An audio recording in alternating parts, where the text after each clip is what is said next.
Yo, what's going on? Desu Boy here, and Miss Coach of the Mr. Mime Mavericks. So today I was supposed to be playing my Pokeball match, but looks like that's not happening right now. So instead, I think I'll probably just go through my Premier team and like explain some of the thoughts I had whilst building it, some of the problems, weaknesses, strengths. Yeah. So with that being said, let's go. Let's get into it.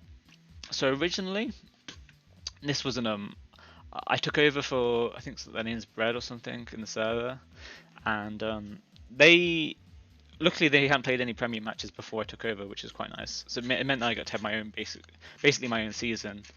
But yeah, originally I really didn't like this team, their original team. And so what happens when you take over a team, for example, you get to make limited trades for like the first 2 days, I think, first day, and so I get to pick from whatever was left from the draft. I could build whatever I wanted with it. So, with that being said, yeah, originally I didn't quite like this team, but it's kind of grown. Like looking back, I can see a lot of the strengths, but I still think the team wasn't for me. Uh, I feel like it's very weak to intimidate and fake out. Uh, I don't think Shadow Tag's good in draft. You just bring U-turn, Volt Switch, or Flip Turn, or whatever the move, like whatever the pivoting move, and you can easily just escape from a Shadow Tag. Uh, Especially if it's your A tier pick, and the team just feels it's built around Brion, which like I don't think it's necessarily bad or wrong. I just don't. That's just not how I would build my team. Like Brion, you've got your Perish Trap with Gothitelle, you've got your Soundproof with Como, you've got your Storm Drain with Credilli, and like Melmetal on this team kind of just feels like an afterthought or like a mythical. Like I don't really see the support for Melmetal on this team. Is my point. So with that being said, I tried to build a team that kind of supported Melmetal. Uh, so yeah, so I think let's go through my primary piece right here. So I decided to obviously keep Melmetal on this team because I thought I think he's a very strong mythical, and I still do. And yeah, so let's talk about Melmetal. So let's look at his stats. He's clearly a very bulky steel type, and is very slow, and his speed makes him look like a good Trick Room sweeper. So, and his primary move, Double Iron Bash, is a 60 base power steel type. This boosted by Iron Fist, so 1.2. So it's end up being like what is that 144 base power steel type move with a 30% chance to flinch. Oh, also I guess I'll quickly go over my I'll go over how I lost at the end. Once I've gone through this whole team. So yeah, Double Iron Bash hits twice. 1.2 base power. Oh no, times 1.2 makes this move extremely strong, especially when you've got that.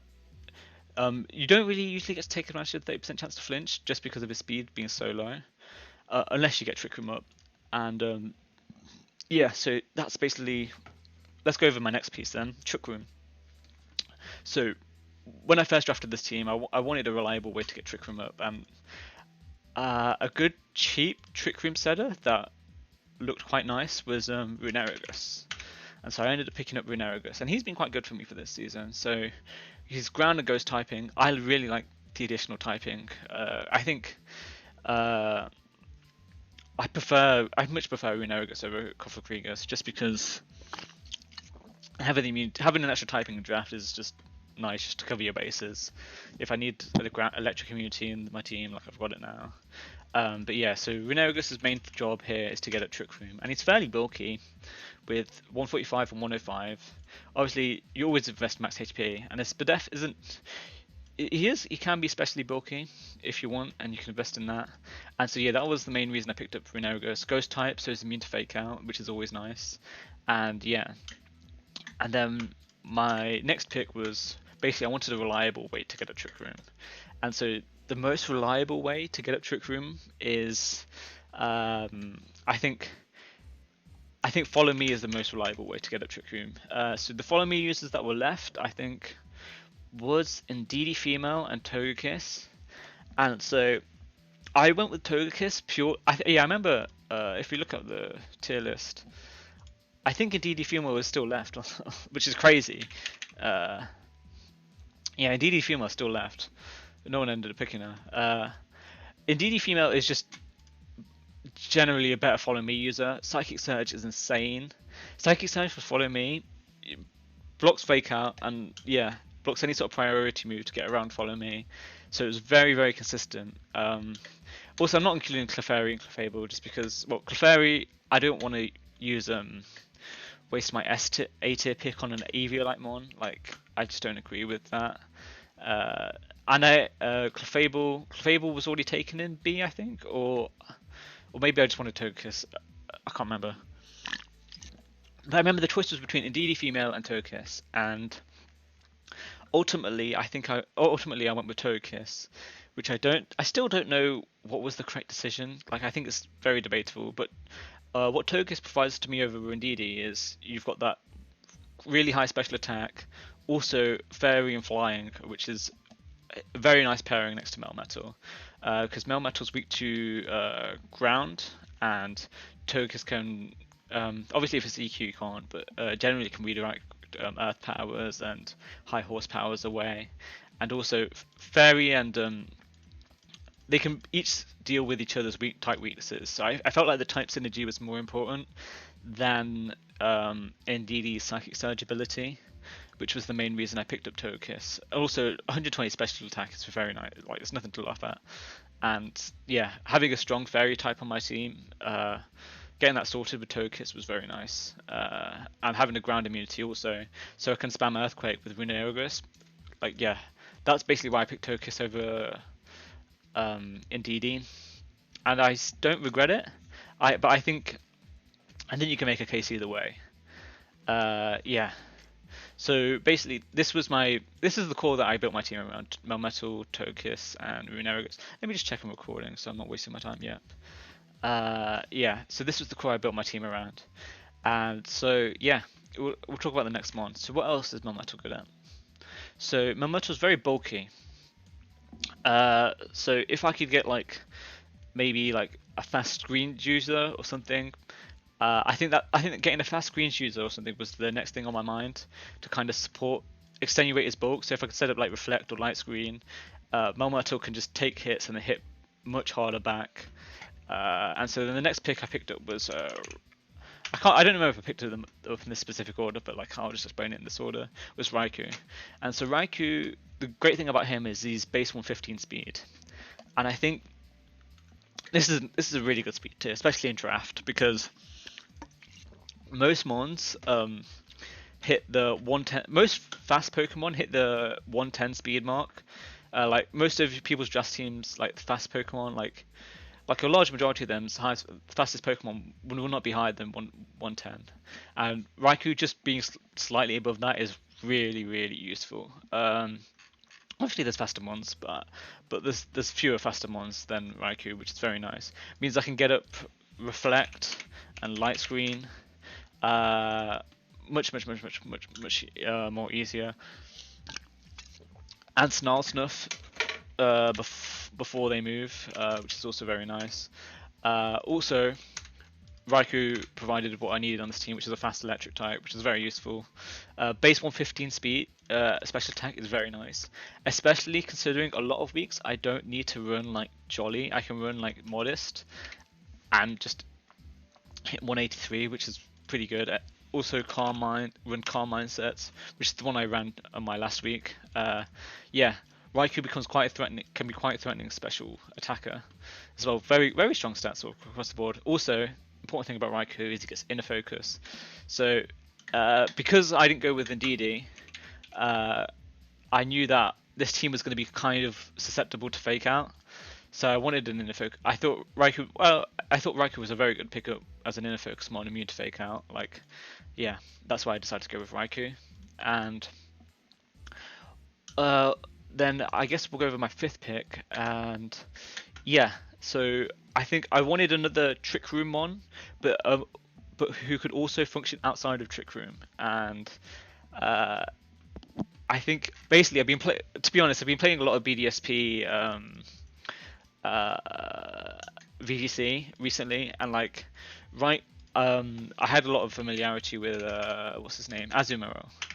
And so the way Azumarill works is outside of Trick Room, what you want to do is he's got huge power, which doubles his attack stat. So he hits very hard when he's adamant. He's got very strong. Why is this? Why have they given me 0 IVs? He's got. Oops.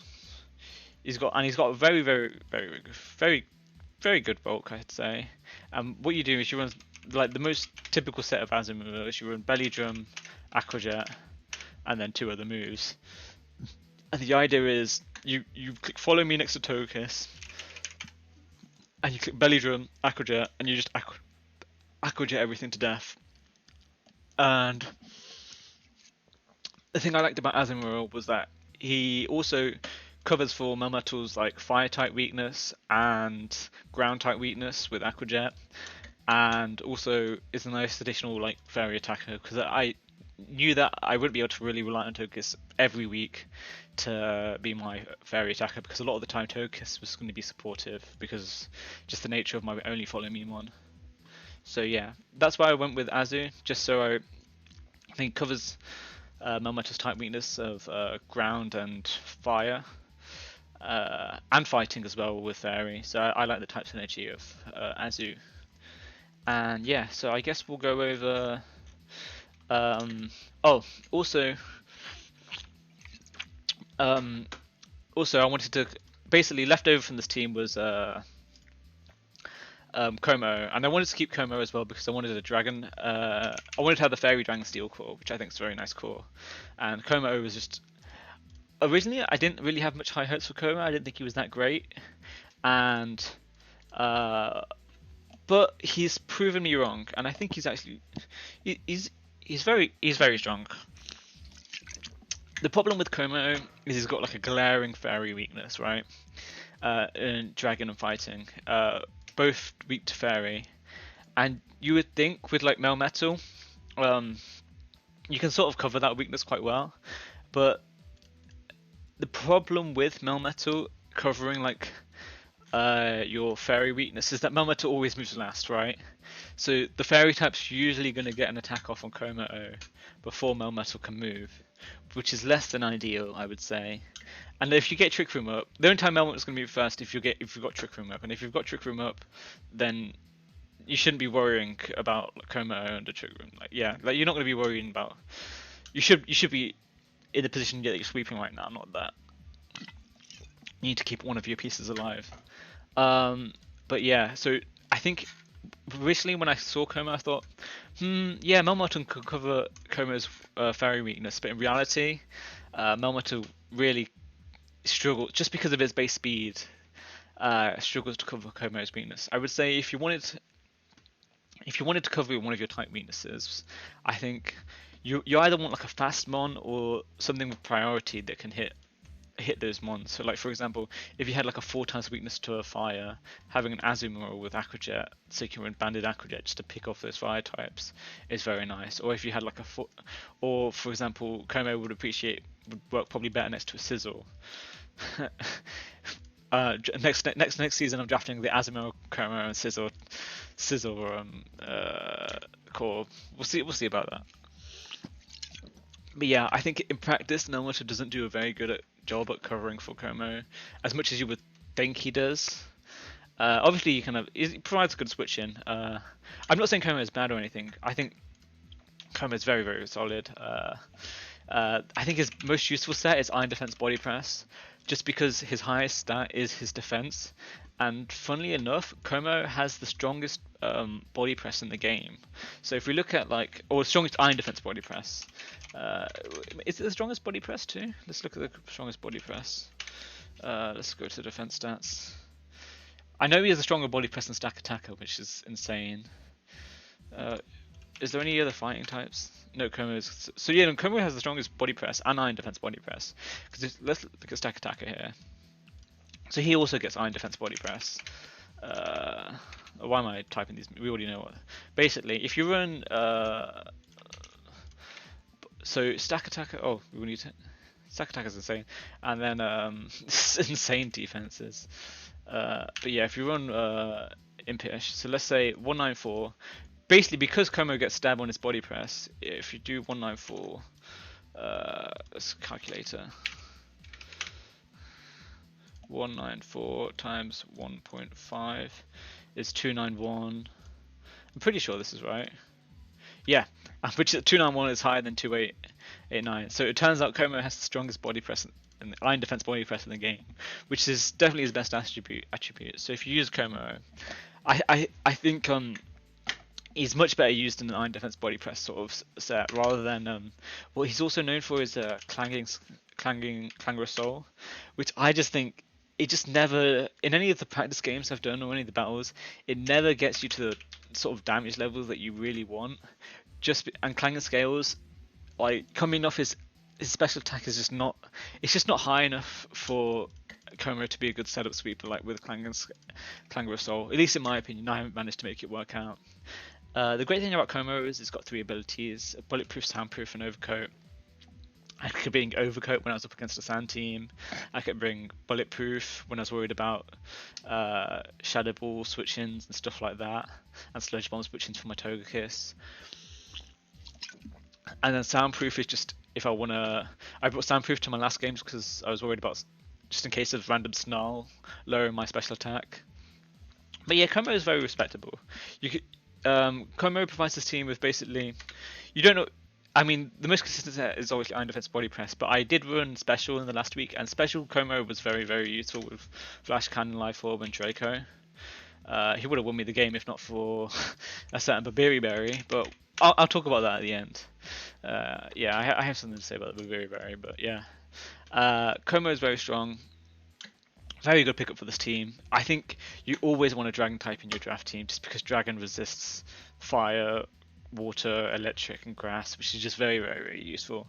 And also because because of my S tiers Melmetal, I did want to hit the Fairy Dragon Steel Core. And Como provides me with that Dragon typing, nice little switch-ins for stuff. So where are we here? So we talked about Como. Let's talk about Lurantis. Yeah. So why not pick up Lurantis? So if you look at Melmetal, in doubles, Intimidate is so prevalent. I mean, less so in draft just because you can't draft a lot of Intimidate users, but most teams try and draft at least one Intimidate user. Like on average, so have we got an Intimidate user here? No Intimidate user, it's surprising. I bought Scraggy's my Intimidate. Intimidate user here. No Intimidate, that's I would have thought Intimidate's more useful. Intimidate user there. Intimidate user. Intimidate user. Intimidate user. Okay, well, you get the point anyway. I think Intimidate is very prevalent in doubles. And so I wanted a way to Melmetal kind of gets crippled by Intimidate. So a lot of the times I'm forced to run White Herb on Melmetal. What ways around it, or ways you can dissuade Intimidate, is you can run ones with a competitive. So these are like the competitive ones. So if their stats get lowered by 1, they get a sharp 2 times increase in their special attack. Or you can run Defiant. But most of the Defiants were pretty high tier, and that was B tier at the time. I mean, that was A tier. You're not running Defiant anyway. That was B tier. That was C tier, so I could have drafted Obstagoon. I do not want to draft Phalanx, Braviary. I could only draft a D tier mon, and I ended up going with Lurantis to try and dissuade the Intimidate. What Lurantis has is contrary. If its attack is lowered, basically, so if I get intimidated, I get +1 attack, and it was quite useful against the Incineroar team. But unfortunately, fucking Superpower Lurantis is such a disappointment that it still can't pick up the Yoko on Incineroar even at +1, which is very annoying. But I had Contrary Lurantis also offers me a nice little Trick Room Sweeper in just to make my Trick Room mode a lot stronger. Also, I did want to try and pick up the Water, Grass, and Fire Core in the end, just to try and cover all my bases, because I think there might be some water types that are immune to electric, for example, like for example Seismitoad, who this team would very much struggle against. And basically water splits two types, electric and grass, and I feel like you do need to cover those two types just because water's such a strong type in draft. Well, that's the reason why water's such a strong type, because if your draft doesn't have a good electric type or a good grass type to check that type, then it's looking pretty rough for you. So yeah, that's why I drafted Lurantis in the end. Basically contrary to kind of support my Melmetal. And then who we got? Scraggy the goat. Oh no, we've got Zoroark. We'll talk about Zoroark. So Zoroark was already on the team, and this was also partly the reason why I made sure to draft a Ghost Trick Room setter, Ghost type Trick Room setter, just because Zoroark's ability lets it disguise itself as whatever's set last in your party, and being able to disguise yourself as a Ghost type makes you immune to Fake Out, which is very, very, very, very, very useful. Because if Zoroark does not want to get faked out, just because that gets rid of its illusion, and yeah, Zoroark was very useful on this team. Basically, just clicks knockoff. Knockoff is not very well. Surprisingly enough, in VGC, knockoff's not very well distributed.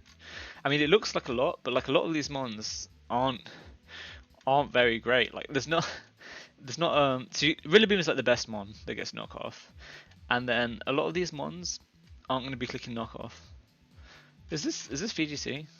Oh yeah, I guess a lot of them will be clicking knockoff. I just thought it wasn't that well distributed. Even then, it's not like past generations where every single mon has fucking knockoff. Like Weavile doesn't get it, for example, which I think is ridiculous. Like just random mons don't get knockoff, which is very strange. So having a knockoff mon in a format without Dynamax and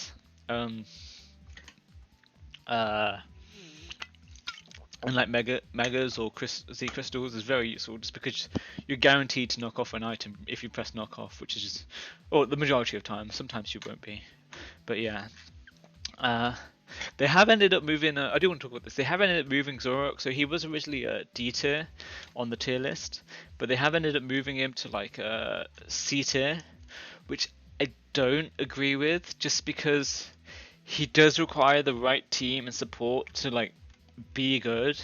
Whereas I think a lot of these C tiers are quite a lot more splashable than Zoroark is in itself. Like Gardevoir, you can throw Gardevoir onto most teams. Like obviously there's some crap C tier mons, but I think Zoroark was in a good spot in D tier. Like Lapras is very splashable, Como is very splashable, Jellicent is a lot more splashable, Inteleon is more splashable, Lucario is more splashable. I'd rather have a lot of these mons, and with the fact that they're like nerfing, well, shifting Nidoking and Nidoqueen and stuff down to C tier, I don't see Zoroark getting picked next season. Or at least if he is picked, I think there's better picks you can make than Zoroark. And I think it's a misplay to put him in C. Just because he's very gimmicky, right? And the mind game is really cool, but his bulk is awful. Like, you're not going to be playing a very good support. You're knocking off a couple of things, and then once your disguise is gone, it's GG for you. And if you're that worried about Zoroark on your knocking off one of your mons, you just run Colbur Berry, and instantly, like, the jig is up. the illusion's over once he's clicked knock into your Colbur Berry, and you can make safe. Which maybe he forces Colbur Berry on some mons, but like, I don't think it's enough to. Even then, he doesn't force Colbur Berry. Like, if you want to play safely against a Zoroark, then you put a Colbur Berry on the one that you fear getting hit by a super effective Dark type move, a Zoroark. But even then, you don't really have to do that. Like, he's very. I think he's not a.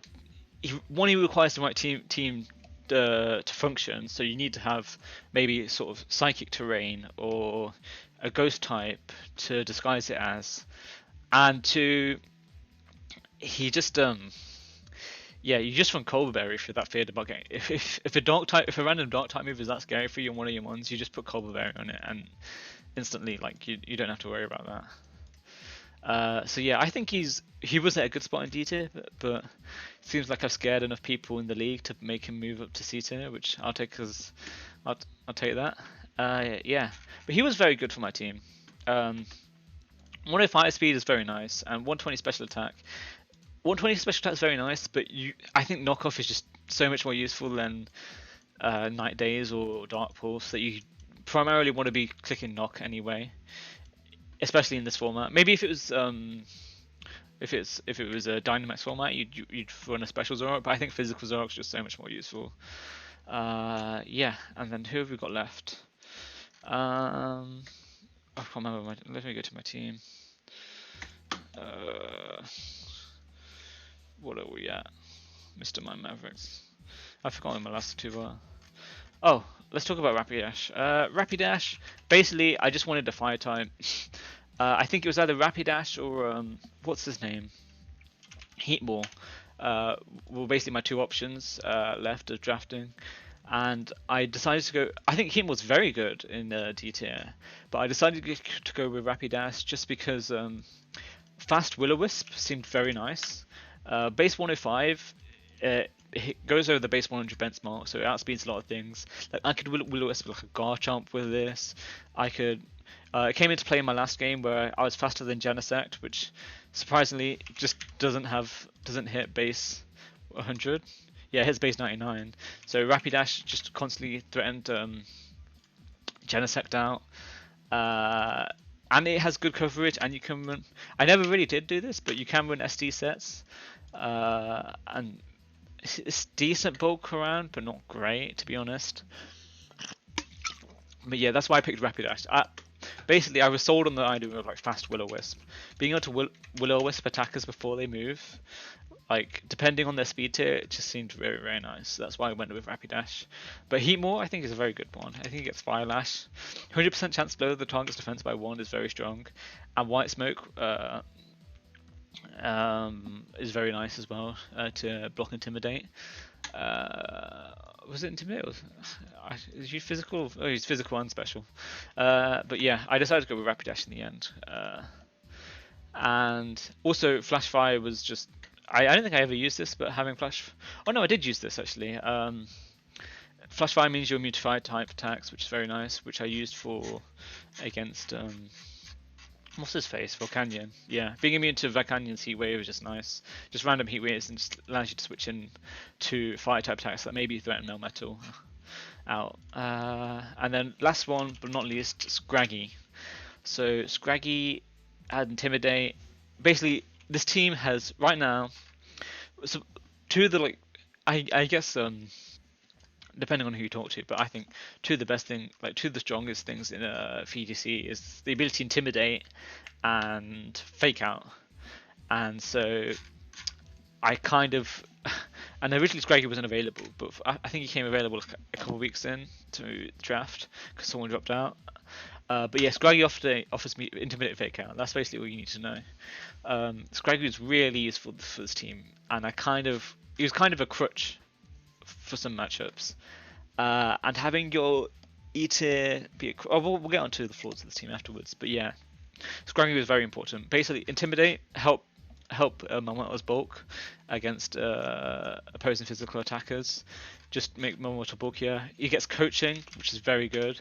Again, coaching into Melmetal. I don't think I ever did in an actual game click coaching into Melmetal, but it was very useful. And coaching was very useful for this whole team. I could coach my Melmetal, I could coach my Runerigus, coaching my Azumarill, coaching my Como to improve its body presses. Obviously, coaching your Lurantis. But yeah. Also, like the most common set you'd run is, and then you'd probably click Snarl, and then the last move could be anything between like Taunt, Scary Face. Scary Face was so clutch one game. I Scary Faced my own Como to boost its speed. I Scary Faced the opposing Ditto that copied my Como to boost its speed in the Trick Room. I Scary Faced my Como to lower its speed in Trick Room. Scary Face was a really useful one. Scary Face is hella underrated on Scraggy. Scary Face, he was such a clutch speed control in 1 week. And yeah. The problem with him is you can just ignore him a lot of the time. He's not really doing much. He is snarl spamming, which could be annoying for some special attackers and coaching, but his damage output is really lacking, especially with foul play, because foul play is doing fuck all after an intimidate. Like these two things do not work well. So a lot of the time you'd want to run taunt on him or something else, and he is just kind of taunt bait if you're a physical attacker. If you're a special attacker, he does pose a little bit of a threat, but he's not that specially bulky. Uh, but yeah, that's the team. Let's skip song because we've been listening to this song for a while. What song we got next? Yeah. Oh, Sonic Heroes. Okay. And yeah, I think that's about it. I guess. Oh yeah. So the main flaws with this team, if you hadn't noticed, it was basically in the decision not to pick up Ndidi, female. So what I mean by this is this team struggles against fake out because my only fake out user right now is Scraggy. Yeah, basically this team lacks out a fake out user of its own, and so as such it kind of struggles against fake out, opposing fake out.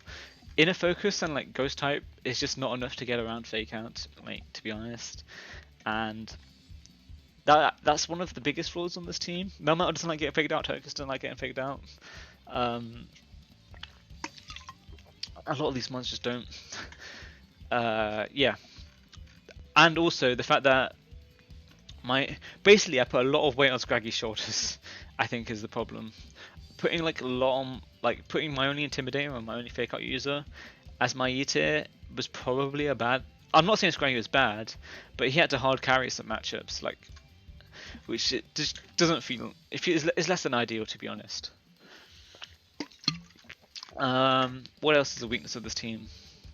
Overall, I think this team's fairly solid, and like, I could have definitely taken this team to the finals. Or I feel like I definitely had it in me. Well, this team, no, I didn't have it in me. The team is definitely a team that can take it to finals. It definitely has, like, I think a lot of its bases covered. But in the end, I just played I played a little bit poorly in my last match. But yeah, I guess just also speaking of my last match, I guess I'll just talk about where I went wrong. So game one I won pretty fairly. Like, I think it came down to Raikou reading a protect, but that was always guaranteed. Oh, he could have gone for the double protect. If he goes to the double protect and gets it, I think he wins. But yeah. So game one wasn't a decisive win, but I think I won pretty fairly. Game two, oh, the Berry God of War messed me up. Like, I'm looking at the stats. So, oh no, I did look into this afterwards. Who got it here? Yeah. So basically, let's take off the Berry. But basically, Showdown doesn't take into account double iron bash hitting twice. So my opponent basically accounted. Basically, they put Berry on their God of War, thinking they lived double iron bash because it says so on the calculator, so you would just assume so. But it turns out that, well, at least it doesn't take into account the damage reduction on the first hit and then not being applied on the second hit from the Berry. So if you look at this, like, without Berry, double iron bash does 150 to 185%. And then with Berry, Showdown just halves that damage, which is not in fact true. So basically what I'm trying to say is God of War would not have tanked double iron bash from Melmetal. Yeah. So, but it's just good to know, I guess, in future that Showdown does not take into account multi-hit moves. Even though he even says 2 hits, but I guess just be aware of that in the future. But like, yeah, and so that's how I lost game 2. Which I think, so basically, is a bit of an oversight by my opponent, but it won them the game, so like, I can't be too salty about it. And then game three, I just really played very poorly. I think, why am I listening to Pity Prana? Yeah, game 3 I just played really, I don't want to listen to one song.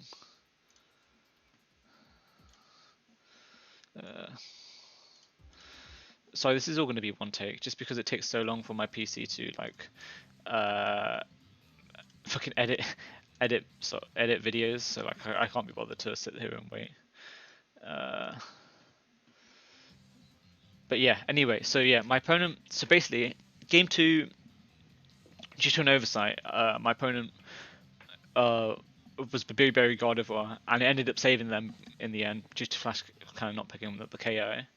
I think if they're not Babiri Berry, I'll win that round. And then I think it's just something I need to work on myself is I got really tilted over that, and I kind of clouded my judgment and came into effect in game three. And game three, I played like absolute dog shit. Like I deserve to lose after the way I played in game three. So like, don't get me wrong. I'm not saying, oh yeah, my opponent's bad and stuff, and they only beat me because they're bad. Like, I played like shit and deserve to lose. Like, it's something I need to work on. Like, if you watch game three, I think I'm still in my head. I don't explain what we watch the VOD, but if you do, I'm still in my head. Like, I guess we can just click on it. Like, I don't know if I can bother to be honest. I'm still in my head in turn one, and like, I end up timing out turn one and not picking a move, so it just auto clicks knockoff from Zoroark, which which is like a huge misplay. I think I was debating switching him out, and switching him out into Togekiss was the safest play I could have made, looking back, and it would have put me in a really good spot. But I timed down. It's just something I need to work on in terms of like, I normally am used to playing on Showdown, and even then I don't have much Pokemon experience before this league, so not timing out and like thinking of things on fly and taking my turns very seriously, so I don't time out. It's very important, and like also like not getting tilted over random shit like Berry Berry God of War, and just like putting that to a side and like moving on and being able to focus on the next game. Something I definitely need to work on. But yeah, I think that's all I have to say about my last match. And if you're watching this, Panda, like, yeah, the reason why I didn't say like in the Discord server or anything, like, oh, actually, like, you don't live if you're Babiri Berry. It's just because like I realized a couple days after, and like, I'm not gonna be the one to like be the salty loser and bring it up in the Discord server, like, but yeah, but if you are if in the future if you do want to know, just make sure you double check that like Showdown's doing you justice, because there's a lot of things, random things in this calculator which fuck you up. Like I think expanding force on doubles doesn't take into account the spread damage and stuff like that. So we'll just be careful when doing. I guess it's a lesson for me as well. Just be careful when running your account. I mean, not really lesson for me, but I guess like something I'll bear in mind in the future as well. That because I just instantly checked the calculator. I was like, oh, double iron bash does half the damage, but no, it still KOs. Even though it does say this, like it still picks up the KOs. That you can run the battle in Showdown, and it will still pick up the KO. But yeah, that's it from me. Hopefully I win my Pokeball match tomorrow. But other than that, I guess I'll see you next time.